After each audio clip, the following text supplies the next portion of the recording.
Today, I am thrilled to have John Crowley on as my guest. I think you're going to really like some of the focuses and the unique things he talks about as it relates to innovation and change and risk taking. And when I saw his description and saw his background and his journey, I knew he had to come on. So, welcome, John. Heather, thank you for having me. Looking forward to the conversation. And so, tell everybody, where are you right now in your leadership journey? In my leadership journey, I'd say I'm at an inflection point. And, having been an entrepreneur, a CEO of biotech companies for more than 20 plus years now, and just in the last 12 months, having stepped back into the role of chairman of the company and trying to figure out, how do we continue to drive innovation in the life sciences and biotechnology and our company Amicus specifically, but thinking more broadly, where do I want to have an impact for the next however many years the Lord gives me? So I'd describe it as an inflection point where we've had some successes and we've had setbacks along the way, but overall, and I'm sure we'll get into it, our journey with our children in particular, coming together at this point in life and to really reflect and to think about what's next. So I describe it as an inflection point in leadership. So you mentioned Amicus. So tell us a little bit about that organization, kind of what its focus is. And then, yes, and then of course, I'll want you to kind of take us back into the why behind it too. Sure, of course. So today, Amicus Therapeutics is the company that I'm the executive chairman of and founder of. The company is now almost 19 years old. And we launched Amicus. We are a biotechnology company. We focus on creating medicines for rare human genetic disorders. And we have a couple of approved medicines now around the world for rare diseases that many people have probably never heard of, diseases like Fabry disease, Pompe disease. We research many others. And this has been a labor of love now in building the company from the handful of us who started it to now more than 500 people in more than 24 countries. And the company with a market value, we're a public company, a market value of more than $3 billion. And, what we try to describe, and this is important, I think, in capturing the character of the company, I describe everybody who works at Amicus, Heather, as a passionate entrepreneur. I don't care how big, how successful, how global, whatever the company may ultimately become, everybody has to be passionate. They have to be mission driven. They have to want to live and understand the lives of the people who need our medicines. And they need to be entrepreneurs. They need to think creatively. They need to, constantly have a mindset that we have to obsolete our own technologies. And everybody has a role to play up and down the ladder of the organization. And that's where we are with Amicus today. And this is the second biotechnology company that I've had the privilege of launching. And again, for very, very personal reasons. And so take us down that road. What is your why for entering into this sector, into this space? The why is connected to kind of a had to.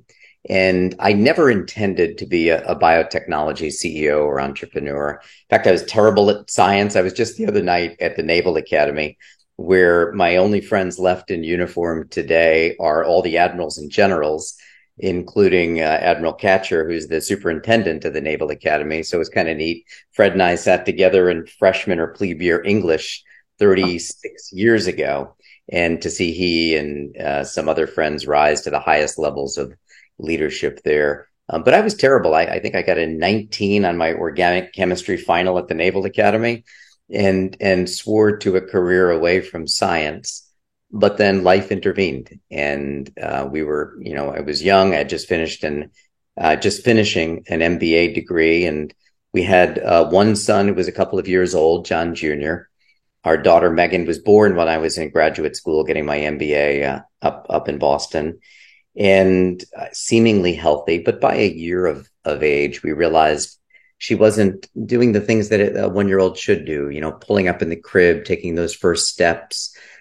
So we went from pediatrician to neurologist to, from blood tests to muscle biopsies to scans. And we learned then after I'd graduated in March of 1998, so just over 25 years ago, that Megan had this rare form of muscular dystrophy. There's no history in our family. Eileen and I are recessive carriers.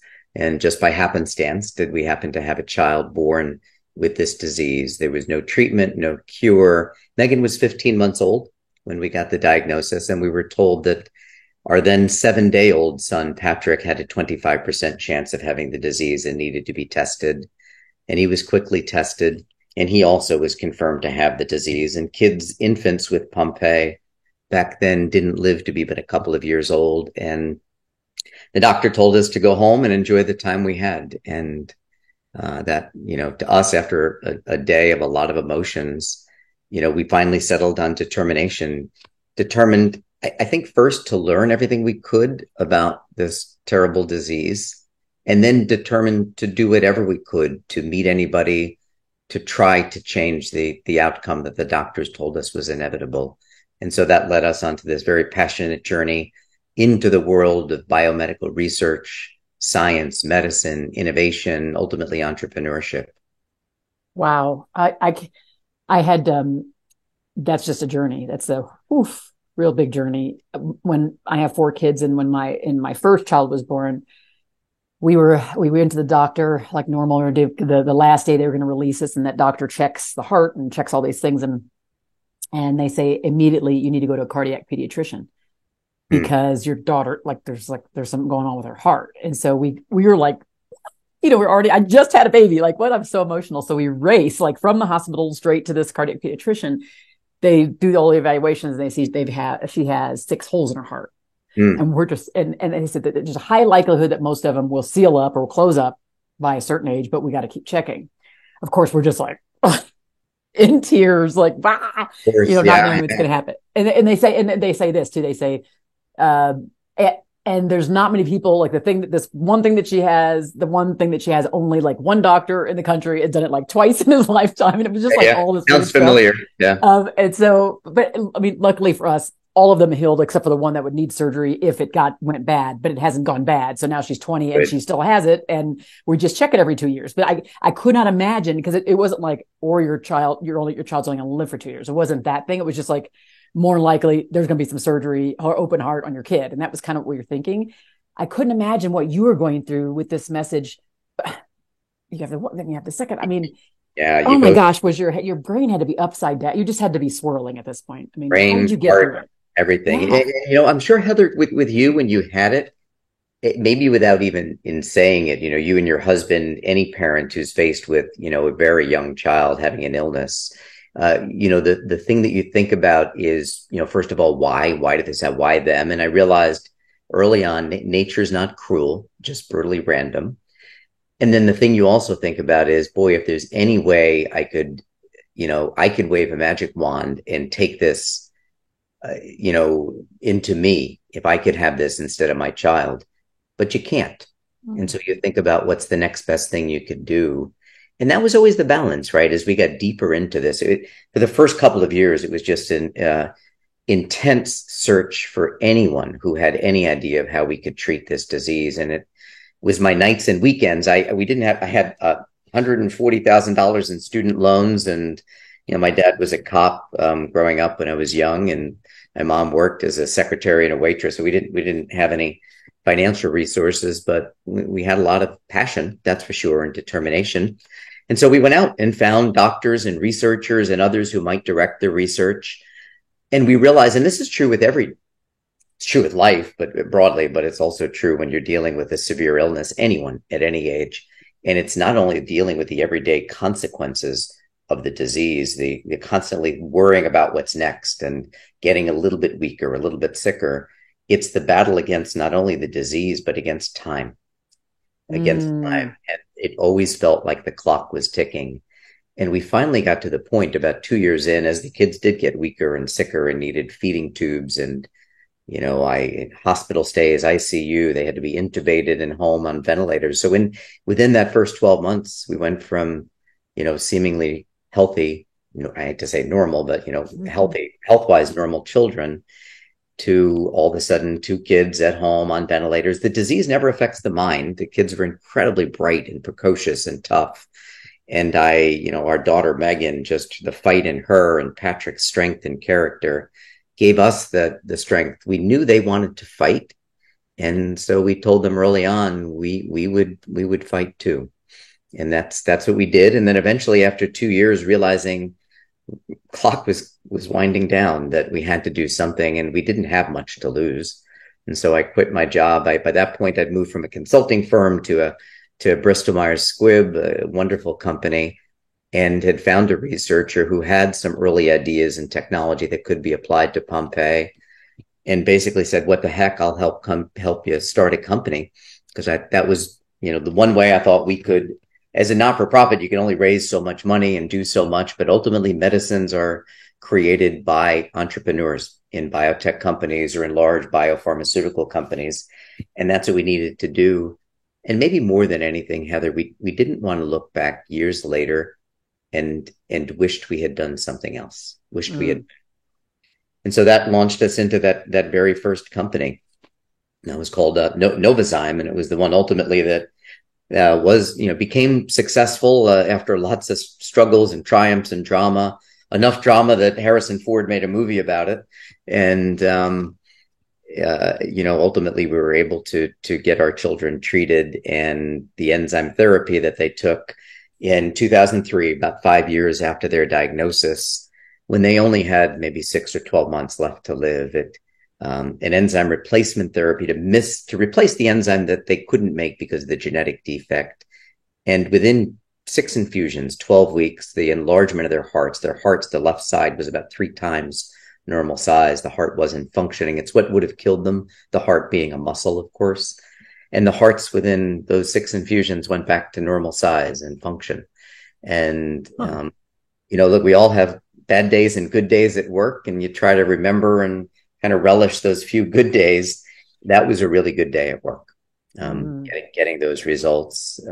But then we realized, oftentimes almost always in medicine, we make advancements, we enhance life, we make these improvements that give people quality of life, they give people time with the people they love, but they also give entrepreneurs and innovators like us some time to go back to the drawing board and think, okay, what's next? How can we do better the next time? And that's what led me to start the second company, Amicus, to focus on a potentially better medicine in Pompeii, but also to think about the more than 500 million people in the world who live with a rare genetic disease, many of them children, and oftentimes very severe fatal diseases, more than 8,000 diseases. And so how can we put a little dent in the universe and start a company that would be lasting and enduring, and that ultimately could touch many people's lives? And that's what led us to Amicus. So was the first company, did you like sell that company?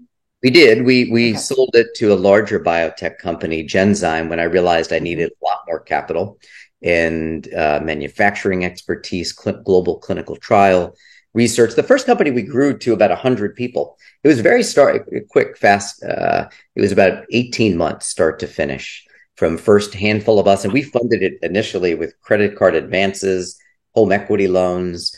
I raised our first real money in the company was $1 million, which is a great start. It was 2000, quite some time ago, from 37 individuals. So it was probably the hardest money. I think in, Amicus, we've raised over $2 billion in capital over the years from a lot of sources. But that $1 million in that first company was the toughest money I ever raised.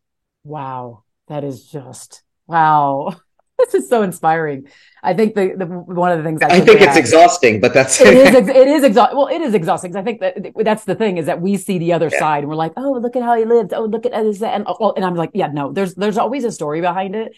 And I love that you share with the listeners this kind of rough journey and just all of this purpose that's embedded in the work that you do. And one of the things I want to think about before I delve into some other things, one of the things I want to ask you about is as we think about the pharmaceutical industry and you hear so much bad press in the news, how is it for you, or how do you and your wife find it the ability to keep the focus on the purpose? We know that you have to make revenues, you have to be successful, like all the profitable, all those things.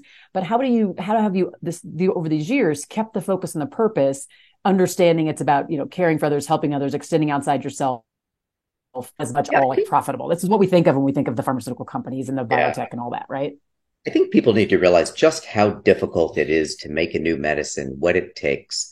To give you an idea, we just got approved at Amicus a second generation drug in Pompe, a great new option for patients. It took us 19 years and $1 billion to develop that. I had programs fail along the way. I had many other research programs and other rare diseases fail that will never be paid for. So, for us to think about what is it that we do in biotechnology, well more than half of all new medicines come from small emerging biotech companies. More than 3,000 of these companies in the United States, most of which are handfuls of people doing what we did years ago. They're getting grants and they're getting friends and family money. But every now and again, that spark of an idea takes many years and untold amounts of money to get that developed. We have an obligation to do two things in the pharmaceutical biotech industry. One is to make great new, meaningfully different and improved medicines to extend and enhance lives. The second, and I believe moral obligation we have, is to ensure 100% access to every patient in need. So when you think about the prices of medicines, there are a lot of people in the middle who take a lot of pieces of those medicines, the pharmacy benefit managers and other places. We need to skinny that down and make it a more simple process for access for patients. I'm a big proponent of co-pays and deductibles that people pay. We've got some families with rare diseases that pay thousands, sometimes tens of thousands of dollars a year out of pocket. And that's crazy. We have to change that. They can't afford their medicines. And whether you go to the counter at CVS and they tell you it's a $200 copay, or you've got a kid with a rare disease and you've got to spend $10,000 to hit your maximum. The whole notion of copays years ago and deductibles was put in place so that people who need medicines, patients, have skin in the game. Mm-hmm. I can tell you, people with Alzheimer's, Parkinson's, rare disease, cancer, autoimmune disease, they've got enough skin in the game. So let's find a better, more efficient way to do it. And that's something I'm passionately committed to, not only making great medicines, but ensuring access. I'm really proud at Amicus. Not a single patient around the world has ever been denied access to any of our medicines. That's awesome. Thank you for being that leader, like in this moment, in this world, because we need it. We do. Okay. We have a lot of those leaders and a lot of great entrepreneurs, and our biotech industry is so critically important. It's an incredible advantage here in the United States. And biotech broadly is not just, it is importantly making medicines, vaccines, therapeutics, but the biotechnologies are improving food and agriculture, the way that we make a number of products and in the industrial processes, climate change. I think it's going to take breakthrough technologies, some of which may come, we hope, from biotechnologies. And we just need to make sure that we're continuing to advance this precious asset that we have in biotechnology. There's a good friend of mine once said that there's nothing in the laws of nature that says we can't cure every disease known to man. The only thing that could stop us are sometimes the laws of man. And so let's overcome the laws of nature. The technology, when our kids were diagnosed, there was like one technology. And now I look out, whether it's Pompe disease or muscular dystrophy or cancers, Alzheimer's, there are so many exciting new technologies. Again, the majority of them coming from small emerging biotech companies. There's so many exciting technologies. We really are on this golden age of medicine. We just need to make sure we've got the leaders in these companies, in the biomedical research field, in government, in the entire ecosystem, to make sure that we make these medicines and get them to as many people as quickly as possible. And that's something I'm really passionate about. I really do wish we had more leaders in those roles like that. And so, again, I think I always say that we would choose to be the change in the world, be the example by just doing it. And so you, in the role you are, I'm sure you have exposure, so you have some influence on maybe other people who are helping them to reconsider the things that they're thinking about, right? We don't do it perfectly. Yeah, we certainly don't do it perfectly in our company, but we've tried to do it the best that we can. And I do think we've had some best practices. Many examples I can give, but one is our patient advocacy.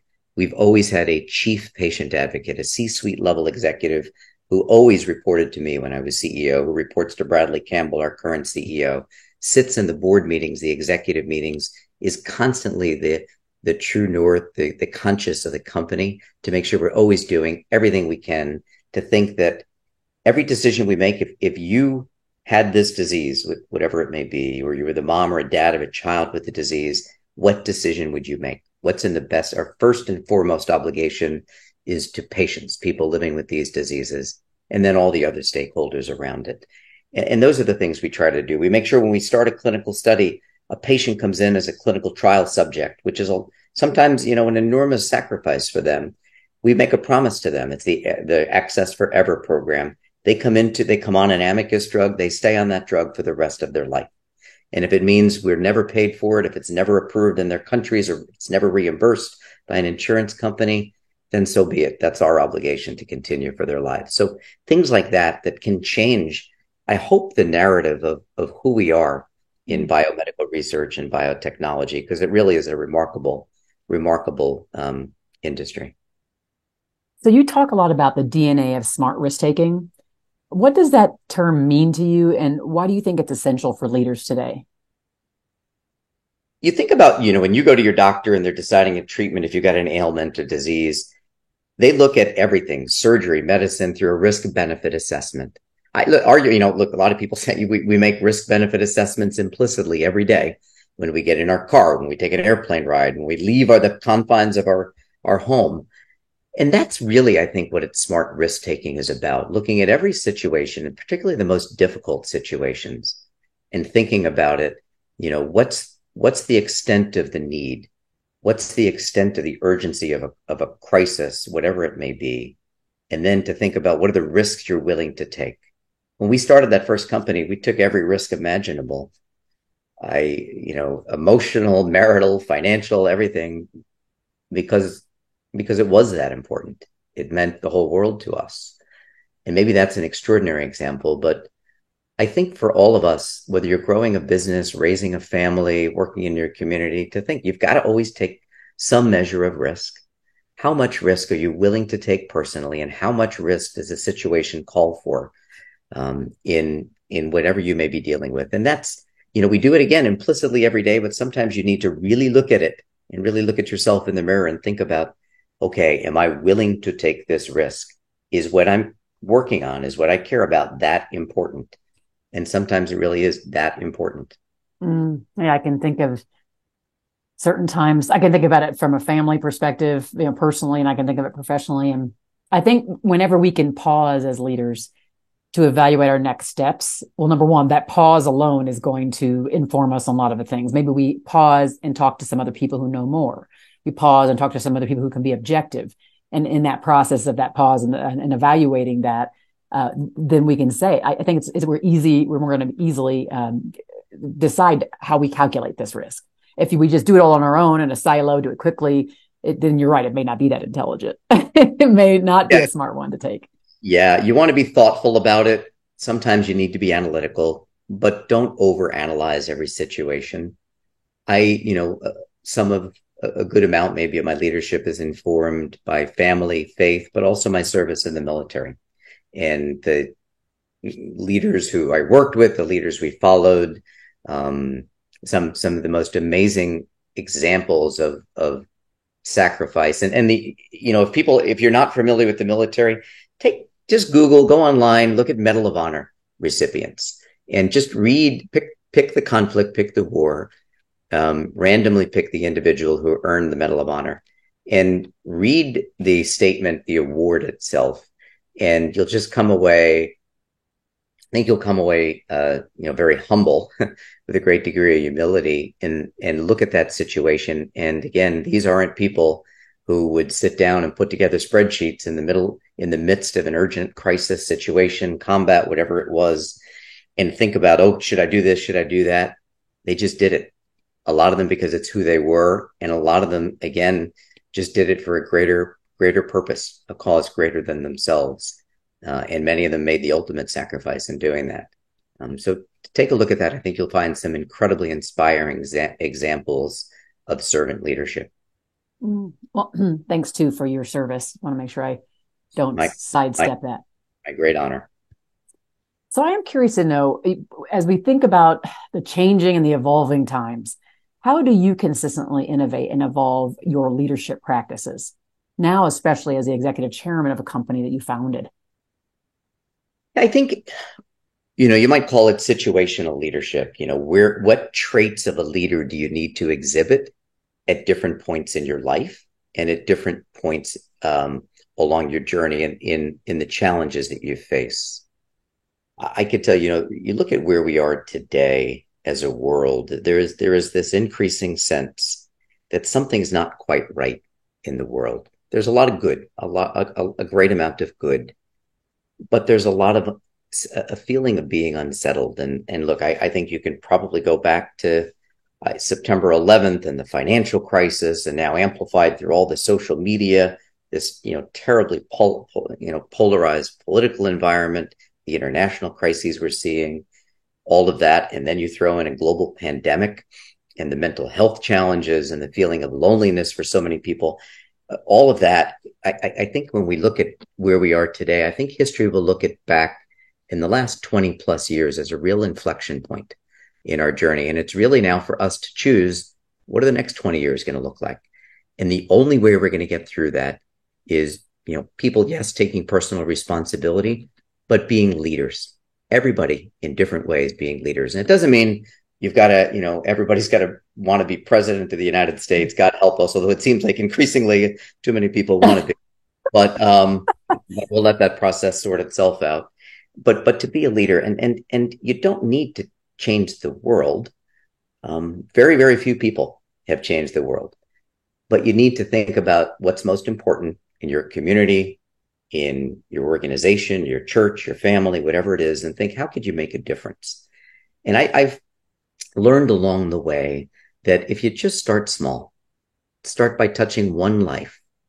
And if each one of us did that, every life in the world would be changed in some way for the good. So start small. I think one of the great honors of my life also was serving as the national chairman of the Make-A-Wish Foundation. And Patrick and Megan were Wish kids years ago. And it was just a remarkable experience for our family to forget about doctors and nurses and hospitals and just let the kids be kids for the week that we were in. Their wishes were Disney wishes years ago. And you think about how Make-A-Wish started. It was one little boy in Arizona in 1980 who had a few days to live with cancer. And he just told his mom and one of his nurses that he wanted to be a police officer, wanted to be a cop when he grew up. He didn't know he was dying, but the people around him did. And so when he had one good day, they took him out, they put him in a uniform they made, they took him in police cars, up in helicopters, the whole community came together, and he came back and he hung up that uniform and he told his mom it was the best day of my life. And that boy, Chris Gracious, passed away a few days later. And then the mom, Linda, got together with the people who made that happen. There was no Make-A-Wish Foundation. No one said we need to incorporate and have a 501c3. They just did it because it was the right thing to do. And they did it because they could. But then they realized they could do it for other kids as well. And now, 43 years later, more than 500,000 wishes have been granted. But it started because a couple of people changed one life for one day. I love that so much. And I would even say that we actually, each of us can change the world if we do impact one person, because each of us is walking around in the world. If we're walking around the world and we have an impact on one person and it changes their life, the world is changed from what it was yesterday. Absolutely. So I would say, yes, let's step up to the plate, all of us. And I love your concept here of kind of each one reach one and each one change one and improve one, and you're changed by helping them change. And the impact can be massive. It really can be massive. It's something we have to do. Look at all the challenges we have right now.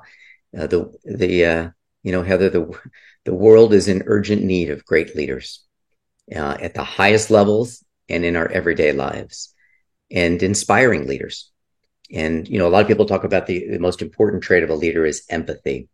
And it's different than sympathy. Sympathy is feeling for another, but not necessarily understanding, being in their shoes. Empathy is putting yourself in their shoes, in their place, because you've been there, or because you can imagine and envision what it's like.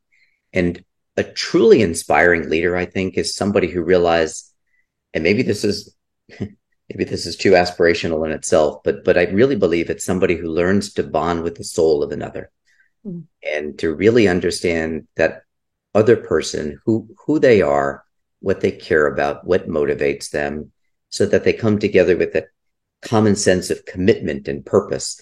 And it could be, fulfilling a simple task. It could be something that's life changing for one or both of them.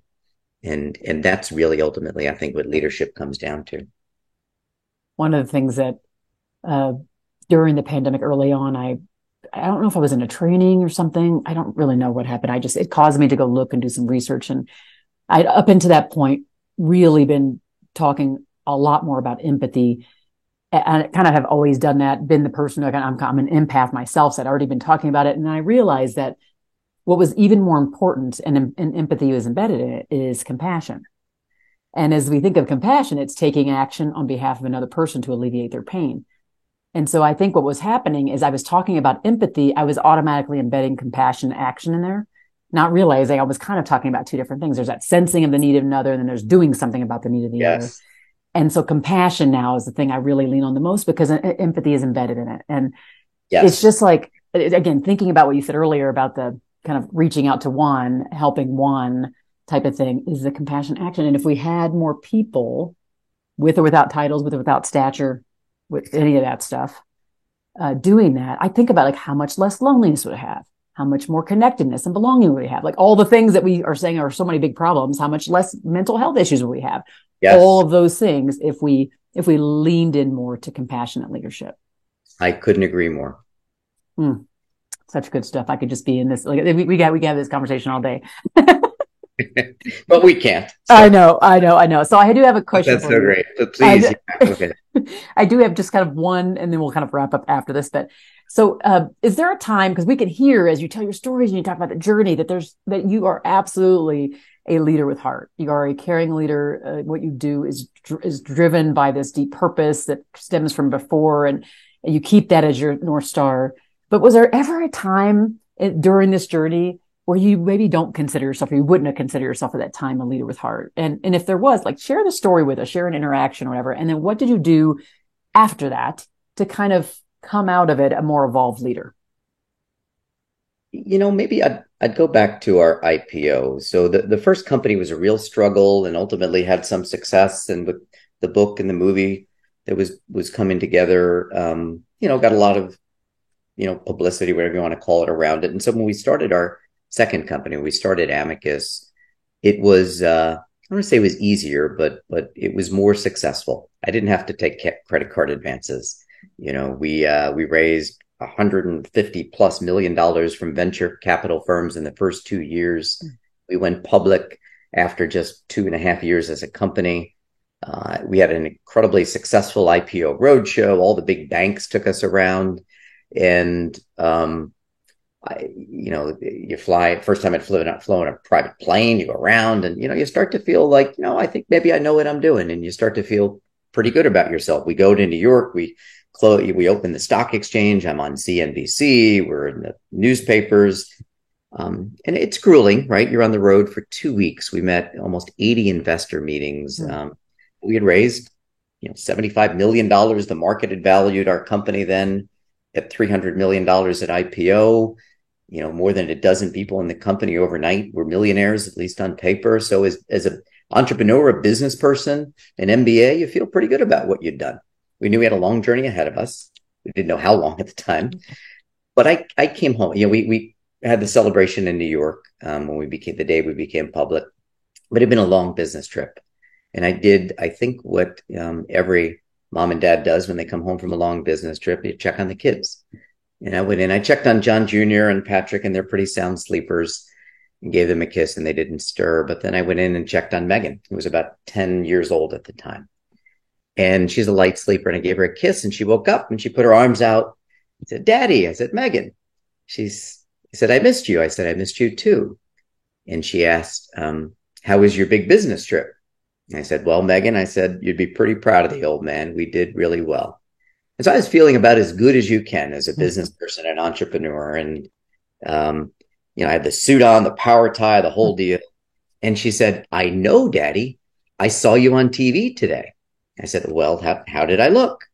Now I'm thinking she's going to say, "You looked in command, you look powerful," whatever. She said, "Daddy, you looked really, really short." So, and I, all of about 5, 6 and a half, I'm standing there, and then there's this awkward silence, and then Megan says, "But that yellow tie showed up really well on TV." And Megan's kind of the master at how to damn with faint praise. And then there's this awkward silence again, and then she said, "Are you going to be home in the morning?" And I said, "Yeah, I'll be home." And she said, "Can you take me to school?" I said, "Yes, I will. I'll take you to school." And she said, "Awesome. Good night. I love you." I said, "I love you too." And I think in that moment, I realized that, I probably got a little over my skis in thinking about how successful we were and what a great job we did.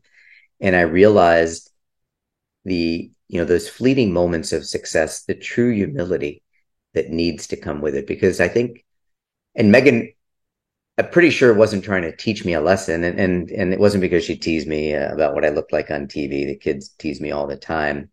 It's because I realized, Heather, in that moment, Megan absolutely, truly did not care about how much money we raised, what TV show I was on, what plane we flew in. What she cared about was that her dad was on a really long couple of week business trip, and he was home, and he was going to get to take her to school the next day. And so for me, that was a real moment in learning as a leader, to try to understand not just humility, but the purpose to what we were doing was just to create more moments like that for our family, but for many, many others. And that ultimately is the purpose of what we do at Amicus, and the purpose of more broadly of what we try to do in biomedical research. And so, if I was starting to lose my way as a leader, I think Megan in that moment helped me get back to center. I kind of wonder, for those who are listening, how much this resonates, because I think about the same thing on a much smaller scale than where you're at. I didn't go open up New York Stock Exchange and do all those things, but that same idea of like being in the air all the time and then coming back. And I always tell people, oh my gosh, when I get back, because I have a crew, my kids are my crew, and I want to take them. I told you earlier, like I want to drop them off, I want to pick them up, I want to cook for them, I want to bake for them, I want to do all these things, because ordinarily I'm in the air, so I'm not with them. Yeah. But it does. I'm sure you're an awesome mom. Oh, well, thank you. But this that concept of, am I a little full of myself? And so for those who are listening, is there ever a time when maybe you just felt like you're a little full of yourself? And what is it, that thing that needs to kind of smack you into place, kind of shake you back into like, why am I here again? And what is most important? We were blessed to build a new home recently. And, for a kid who grew up in a small little apartment, it's just, a blessing in life. But I put up 2 signs in the garage. So we pull in, for me, for everybody in the family to always remember. And now that our kids, thankfully, with these medicines, Megan is 27. She graduated from Notre Dame, got her master's in social work from UNC Chapel Hill, works at the Make-A-Wish Foundation. Patrick works in a flower shop staffed by all people with special needs. They're still in wheelchairs, still on ventilators, but their hearts are healthy, they're strong, and God willing, they'll live lives. So for them, for all of us, we have a lot of constant reminders, but I put these signs up, and it says, one says, work hard and be kind. And the other says, always grateful. So just to make sure, when we leave and come home every day, and maybe for me, especially, just to be reminded always of those principles. Love it so much. I think one thing I think I have to do, the be kind is kind of what I embody, but the be grateful is something I can get better at, for sure. Just making sure the whole complaining or expecting more, or wanting more, or whatever, all the things that we have stacked up in our heads. And these 2 things are great reminders for me. But by the grace of God, right? Absolutely. Yeah. Can't do any of this alone. So glad you came on here. Literally, thank you. Thank you. 5 other questions to ask you, so you'll be on here another time. That's okay. I'd be happy to. Thanks for everything you do, Heather. Thank you, and thanks for listening to Leadership with Heart podcast, everybody. Take care. Be well.